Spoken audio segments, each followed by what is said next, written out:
Hi everyone, I know what you're thinking if you are watching this in the current time that's being posted. The last A Professional Reviews Empires the Musical was posted like a month ago, or maybe 2 weeks ago, some long time ago. It's been a bit.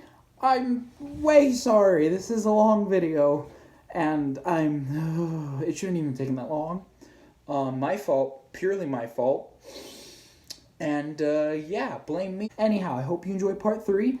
That's it. I'm sorry. Part 4 hopefully soon. I think I have the footage made. I think I might have to refilm it. I don't know. Enjoy the. Ciao.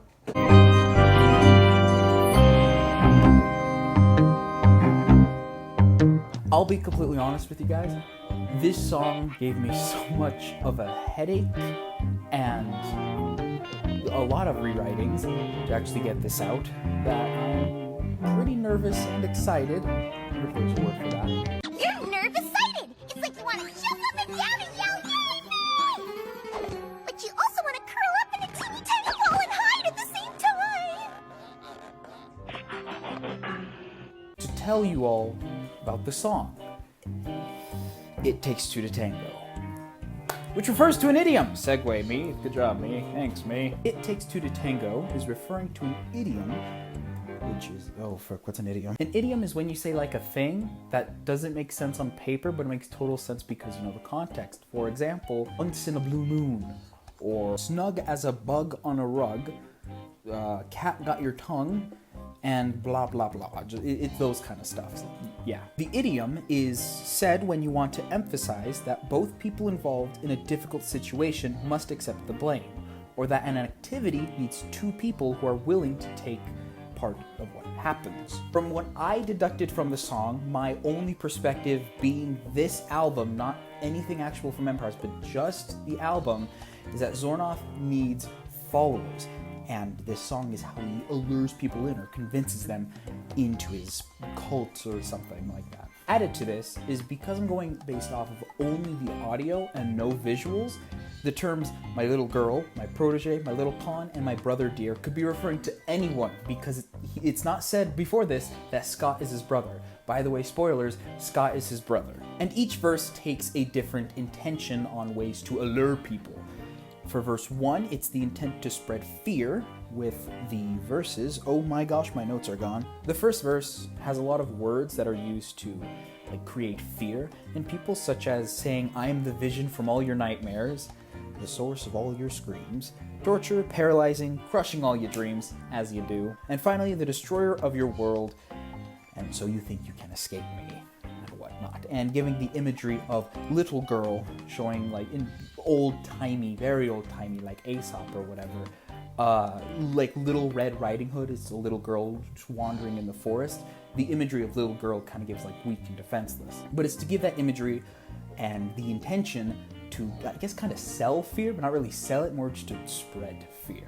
Now, verse 2 was a little bit more of a difficult one for me because of the big words that they use, such as indignation and nope, that's pretty much it. Indignation is anger or annoyance provoked by what is perceived as unfair treatment.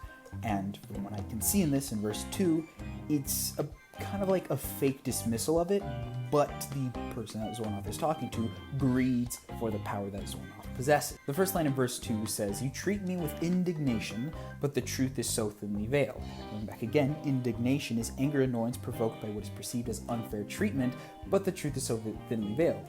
I think the person in this is actually Sausage. Let me check. Yes, it's Sausage. And sorry for looking down a lot. I want to get these notes right. But eye contact. You look nice today.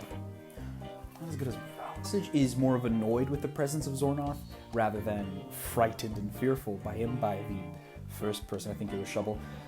Instead, he is just like, oh, this guy, annoying, but since the truth is so thinly veiled, obviously he's not, and Zornoff knows that, which kind of shows his immense power of knowing things and whatnot. The power you've always dreamt of, it could be yours one day, you swear won't consume you, think again, my protege. Protege being a term for a student and whatnot, and, more stuff from the first section of verse 2 that I talked about. The power you've always dreamt of, it could be yours one day. Sorry, not that line.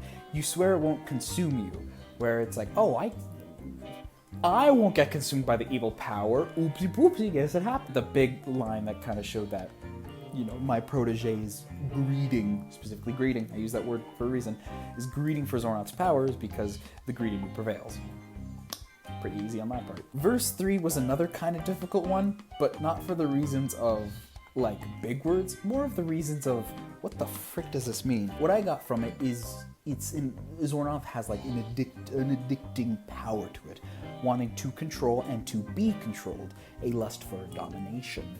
Now, there isn't a lot that I can really say here, since there isn't a lot that I'm given, but what I can say is that the line, you lust for domination, can be referring to two different things. One of them being they lust for domination, for dominating over a land or sector of power, and Joey definitely fits those characteristics. I mean, from what I got, he was kind of a bad guy. Of course, this is in the perspective of Lizzie, so bad guy is relative in this terms. Or it could be you lust for domination, for being dominated, for being controlled, because in the literal lines before it, you're spelled, wait, no, not that one. No, it's below. Frick, say that again. Yep, no, it's above. Or it could be referring to lusting for domination, for being controlled, not being in control, but being controlled by something, specifically Zornoth. As it says a couple lines above, give up control to me now. So, I think it's probably the second one. Still pretty interesting, could be taken both ways, kind of similar to verse 2 or Sausages, where it was they don't want the power, but they do want the control, then it goes into wanting to control and then wanting to be controlled. It goes into different groups. That's kind of how you recruit people for cults back in my day. When I was recruited, these are the tactics that they used. Moving on, and finally verse 4 is Zornoth showing off his power and the might that he truly has. I linger for eternity, it shows that he is very long living. You bind me, I cut the rope, it shows that he's very tough and powerful. I've got tendrils in this planet, drive me back, I'll reappear. I don't know what a tendril is, but he has them in the planet, so that's pretty tough, I think. Drive me back, I'll reappear. He's very persistent in what he does. And then kind of like the taunting, you think you can contain me? Ha ha ha. He's very show-offy, showboaty, which I do like. Overall, all of the verses reveal a type of follower and a mysterious brother that Zornoth has, which maybe we can draw some comparisons to what Scott is and what Zornoth is. Maybe there's some comparisons, like maybe something they're similar with, something they're not similar with. We don't really know it because we haven't met Scott yet. Of course, I've met Scott already because I wrote the script for this. But you're watching, so you don't know that I've written this is live, but anyways. In the chorus, Zornoth is tempting any and all who are willing to take any bit of power. And that's the message he gives to the empires, basically being like, if you want a bit of my power, good slice of the pie, come on over and join her. Something like that, you know? Very spooky-like. Not a lot is known about this character. There's 3 songs about him, basically. I'm doing my best. And going into the fact that we don't know a lot about Zornoth kind of mixes in well with this song too. It's this mysterious demon character that showed up with the verses that kind of go along with different stages or different aspects of unknown things. The first verse being the fear of the unknown, the second verse being the wanting for the unknown, the wanting either to learn or the wanting to see and hold it and crush it of the unknown. The third is desiring of the unknown, like a desire to know about it, desire to control it, or to be controlled. Well, not to be controlled, but only to control it, and to have it. And fourth is the knowledge of the unknown. And yes, you could have knowledge about something that you don't know, kind of like the ocean. Like, we know there's stuff under there, we just don't know what it is. That's what I mean by knowledge of the unknown. Speaking of things that are not very known, there are certain prophecies in the world of empires that are not known to anyone. Except for a certain bard, which is a perfect segue to... Wait, hold on, before we go to that segue, there was a note that I left for myself here that maybe if you guys want to give it a shot, you can too. Read the lyrics in a way where they aren't referring to one person at a time. So instead of having each one cut up by verse, how different would the song change and the state of the album be different if Zornoth wasn't referring to like each individual person, but instead each verse was referring to like everything as a whole, the terms my little girl, my protege, my little pawn, once again using the little thing again, weak defenses and whatever, and my brother dear. And when all those terms could be referring to like the Empire's server as a whole, that's another thing that could be talked about. I didn't do that because I was getting a huge headache from this already. So if you want to give it a shot, fun activity, like a coloring book. Anyways, moving on. Once again, Ollie plays the role of a bard. If you remember from a couple episodes / minutes ago, Ollie was, I said Ollie was like, oh, he's like a bard, asking questions, get the details of a story to write down later. And here, he's giving the ancient prophecies that Lizzie found. Lizzie found ancient prophecies, by the way. But you know, he's now recounting the prophecies after the fact, like a bard would. So it's canon, I think. I don't know. These prophecies in question being an airborne to the ocean, a great betrayal will wrench the hearts of the never-ending amphibian, to the rain falls to cleanse the pain that will destroy the world. Spooky! Ooh! Now I know you couldn't hear everything out clearly. That's the point, because some of these are spoilers, so I won't talk about them yet, but I will talk about one. An airborne to the ocean empire shall be rare and exquisite, an amphibian of great power, the blue axolotl. Now this one gave me a little bit of trouble because of the term airborne. I deciphered it in 3 different ways. The first one being the supposed baby, if it happens, the baby of Lizzie and Joel, since in the song King Joel, she talks about the airborne royal birth or something like that. Play the clip, mate. Scotched and bone-dry mesa may bring the air of royal birth that one day would replace her. The second one being maybe as a mistake or an alteration to the prophecy, since, I mean, you'll see in a couple of minutes, but Lizzie doesn't actually, you'll see what happens. But something goes a bit maybe haywire, maybe a bit wrong. Unless we consider the third option, which is Lizzie is the airborne to the Ocean Empire. She created the empire, she's the heir to it, the Ocean Queen, and the Born being the first person of the court, person of the kingdom, unless you count the parrot, but died mysteriously, so who knows. They are the first one there, and they are also royalty, therefore being the airborne to the Ocean Empire, plus she created it, it makes sense that she would be, I guess, the airborne. It's probably the third one. Skipping the other 2 that were said, because spoiler reasons, we'll move on into why they're all overlapping. All the overlapping voices is to show that Lizzie doesn't really care about the other prophecies, she only really cares about one, which is the second tome, which told the legend of the ocean orb, which the queen vowed to find and add to her treasure hoard. Which, if you're wondering, that ocean orb is the first prophecy with the one we talked about, you'll see. Then says that her ally from House Blossom provided her some intel. The orb's current owner was Scott from Rivendell. The ruler of House Blossom being Catherine, which, as we previously established, is an ally because bridesmaid. The big thing to focus on with this specific song is, 1, the prophecies, and 2, the fact that Lizzie kind of dismisses the other prophecies and their warnings, which we will get into very much later on. You'll see, just trust me, it's a story after all. Overall, Lizzie just needs to do one thing, which is scam Scott. And it's easier said than done, so instead of saying it, why don't they just sing it? Wait. Oh yes, one of the most, I think, popular songs from this album actually appearing in an episode, which must have been really freaking cool to see, just casually watching, Empires, and then suddenly music. That must have been really cool to see. Speaking of really cool things to see, a lot of things are mentioned in this song, and this is my personal professional headcanon because I want to share them, so you're gonna have to hear them all. Too bad. A lot of this stuff seems pretty boring and average because the whole point of this is Lizzie's trying to scam Scott. You don't want to scam with the good stuff, you want to scam with the bad stuff. Another example of this is Scott asking for Glory's footwears and saying, I would like those, and she grabs the leather instead of obviously the diamond because she doesn't want to lose in this fight, she just wants to, bam, that's it. But not only that, Scott is also trying to get a bargain from Lizzie. In the pure audio of the album, Scott talks about how impressive his supplies are. Oldest wood from the tallest pine, toughest stone from the deepest mine, purest snow from the highest peak, and softest wool from the fluffiest sheep. But in the visual aspect, he's clearly lying about everything.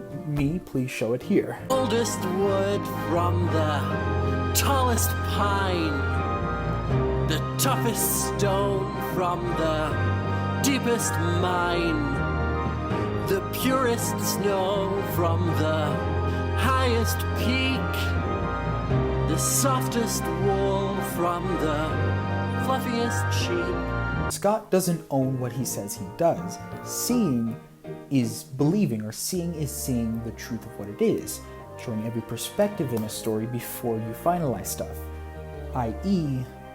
the blue axolotl, which we'll talk about in a bit. What Scott doesn't know and doesn't care for is the ocean, or he just calls it a piece of valuable treasure. And that's why he's willing to give it up for the pair of diamond boots. And then going on with the final big swell up with both Scott and Lizzie singing a duet, Scott sings the main line while Lizzie backs up. Scott is like, he sings like the full thing while Lizzie says only a few certain phrases. Lizzie only says 2 lines during this duet, being I've got to deal with destiny and oh no.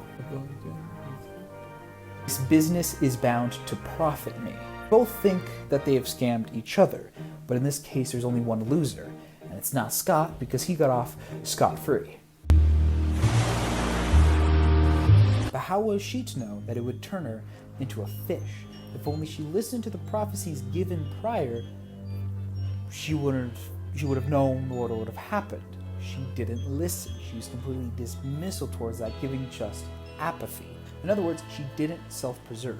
Not in the aspects of self-preserving like, yes, oh, for me, but more self-preserve as in she literally didn't keep herself. She turned into the blue axolotl. Along with this too, there is a motif from A Deal with Destiny.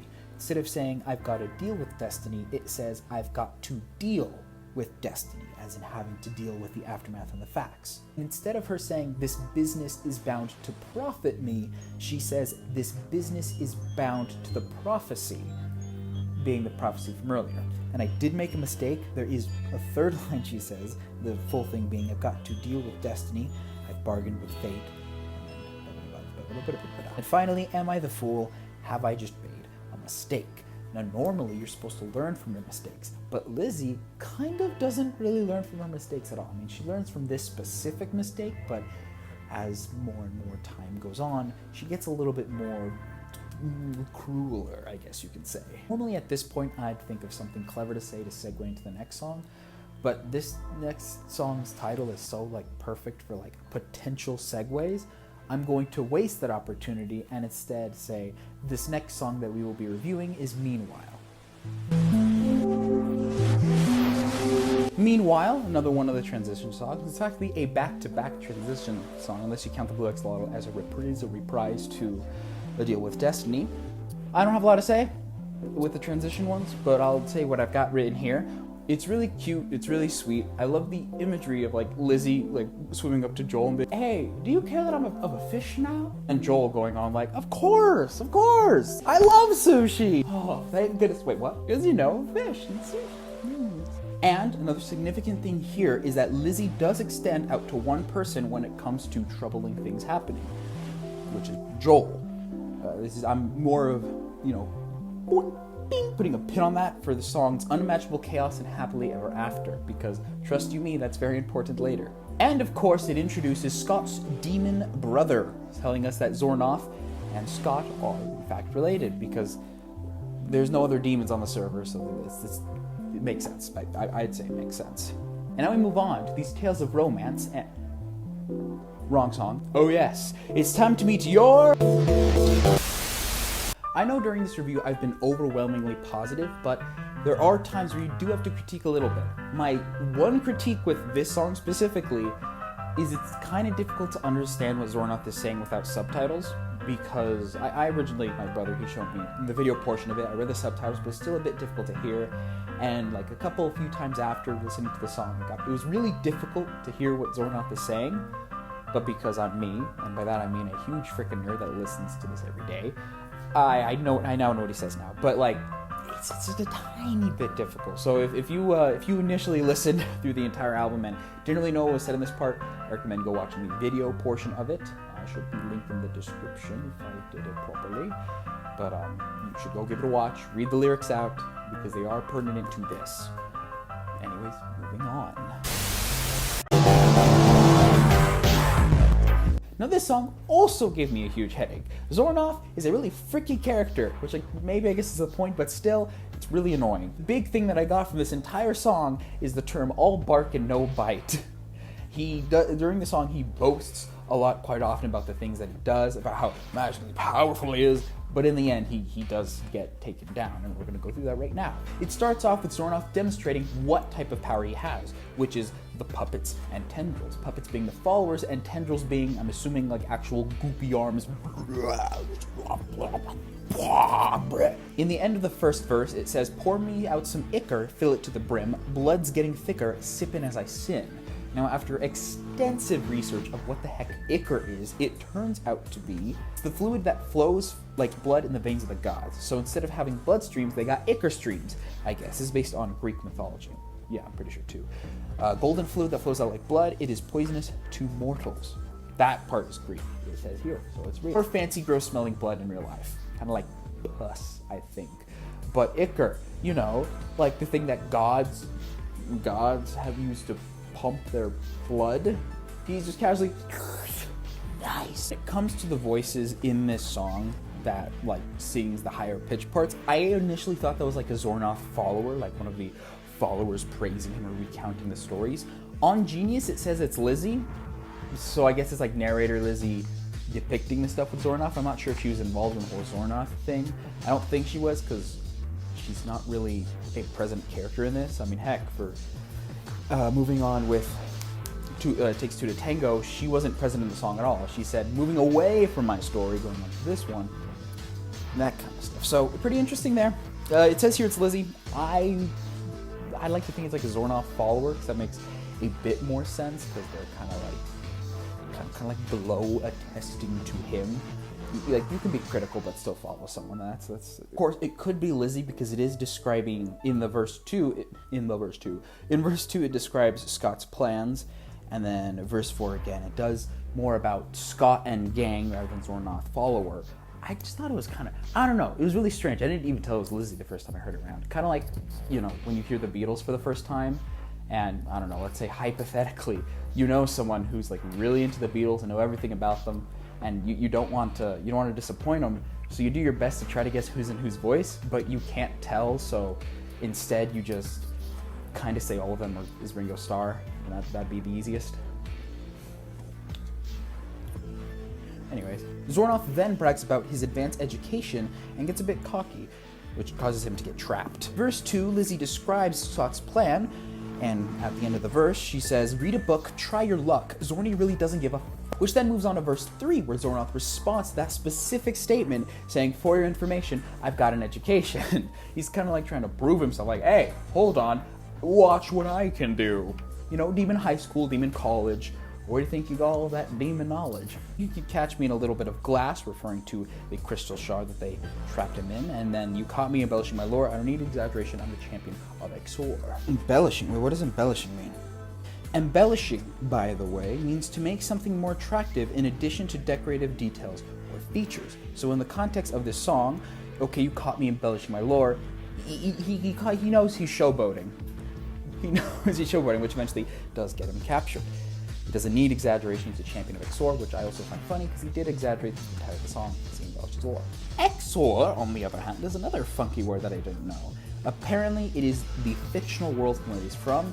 Thank you, behind the scenes people, because I would have never found that out. In verse 4, Lizzie describes them writing out a spell and actually trapping Zornoff, the last line being, they've got the smarts and they've got more power. Zornoff then replies to this back with, oh my gosh, this text is so tiny. Zornoff then described himself as packing more punch than a sawed-off shotgun, and more action than Die Hard 2. I've never seen Die Hard 2, but I know it's like a nice Christmas movie, so it's kind of weird that he mentions it. Maybe Thanksgiving, but it's a movie for the family or something. But sawed-off shotgun is an interesting one. I actually got this one from Genius itself. might as well give credit where credit is due, by killing the pink on Genius.com, a shotgun that has greater impact and damage but a ton more pushback or knockback. So that's what a sawed-off shotgun is. Zornoth, yes, does do a high bit of damage being a demon from hell, but at the same time, he kind of feels like one of those demons where it's like, I have immense power with the small fee of $4.99. He needs followers and whatnot. So the pushback is, if he doesn't have followers, he can't really do much. Even more so with this, the knockback term. With the term all bark, no bite. He has the potential to hurt all the empires, and he does, hurt some of the empires in a way. Both in the song Two to Tango, it seems he plays more in the shadows rather than inserting himself in direct conflict. Which kind of brings us to the overall theme of the album. Yes, halfway into the album, we get an idea of what the theme is. Where did it go? And the theme of the album, at least from what I've seen, is self-preserve. Yes, we heard it earlier with Sausage, but this one kind of more focals into it in a subtle way, where if there is internal conflict in the Empire's world, then obviously there's no harmony, which means there can't be happy ever after. Internal conflict to incite the unimaginable chaos. If there is a bunch of chaos, if no one is working together, if there is internal conflict within the world of empires, then yeah, of course, that's perfect. That's perfect for him. No one will be paying attention to what he's doing and he can just take over. I hope that made sense. I really do. Nearing the end of the song, it goes on with Lizzie then saying, listen to him yell, they're taming the beast. And the taming a beast once again goes to a group effort with the empires. I wrote here, different empires had to work together to stop this threat. If you think of Zornoth as different empires had to work together to stop this threat. If you think of Zornoth as the chaos between empires, then for the second time in this musical, they've learned the importance of not losing their heads, or first with self-preservation, and now the importance of allies. Since this is in narrator Lizzie's perspective, we only know of the events that she decided to show. So, allies and self-preservation are important. You gotta be friends, but you also gotta stick to your own guns. It's like a lesson on life, you know? You have to be yourself, but you also need people around you. It's a good lesson, Lizzie. I actually just thought of that right now. You learn something new every day. I turned it off. And then finally the accursed line, charmed like Halliwell, never to be released. What the frick is a Halliwell? After my extensive and hours of research, it's either three things. One, an expert architectural company. I don't know much about this. A lot of the words were big and they're really boring to read, so I'll just leave it at that. It's either a big building, which doesn't make sense, charmed like a big building, never to be released. I guess he is contained in something, but no. Or two, it's that Charmed is an American fantasy drama television series created by Constance M. Berg and produced by Aaron Spelling and his production company, Spelling Television, with Brad Kern serving as the showrunner. Oops, my bad. The series was originally broadcasted by the WB from October 7th to 1998 until May 2006. I'm blind. The series narrative follows a trio of sisters known as the Charmed Ones, the most powerful good witches of all time, who use their combined power of three to protect innocent lives from evil beings such as demons and warlocks. Each sister possesses unique magical powers that grow and evolve, while they attempt to maintain normal lives on a modern-day San Francisco, keeping their supernatural identities separate and secret from their ordinary lives, often becoming a challenge for them, with the exposure of their ordinary lives often becoming a challenge for them, with the exposure of magic having far-reaching consequences on their various relationships and resulting in a number of police and FBI investigations throughout the series. The series initially focuses on the three Halliwell sisters, see Halliwell, Prue, Shannon Doffrey, Piper, Holly Marie Combs, and Phoebe, Alyssa Miliano. It could be related to that, or be the Spice Girl. Halliwell. I don't know how. I don't know anything about the Spice Girls. I didn't have time to look up the Spice Girls. But it could be. Look, it's a Spice Girl. Yes, I spent $30 on a Lego set for this one joke. It's a Spice Girl. I hope you could see them, though. Look at that. Look how cool this looks. Look at that. I don't even know who the Spice Girls are, but these were fun. These were fun sets, especially this one. I don't know your name, but the curly hair. Look at that. Look how they did like the curly hair. Love it. Love it a lot. Love it to death. There's the thing. Don't worry about that. But yeah, it could either be one of those three things. It's either architectural, a show about magic and stuff. Actually, that makes quite a bit of sense. or Jerry Halliwell, Gary, Jerry, or about the Spice Girl Halliwell. I honestly don't know, because I didn't have time to look into these things. For some reason, Zornoth is the only songs that require further research. I mean, it's fun, I find it fun, but at the same time, holy crap. Zornoth, you're a cool dude. Finishing up the song, Zornoth says, after finishing the song, Zornoth says, "You'll learn, I'll soon return, and this world will burn." Whatever that word is referring to, future tense, foreshadowing. There we go, got it, mate. Thanks, mate. Heading back to Rivendell, cooking up a feast, where we will finish off today. Almost broke it. We'll finish off today, and we will continue next week. Thank you for watching A Professional Reviews Empires the Musical Part 3, Zornoth.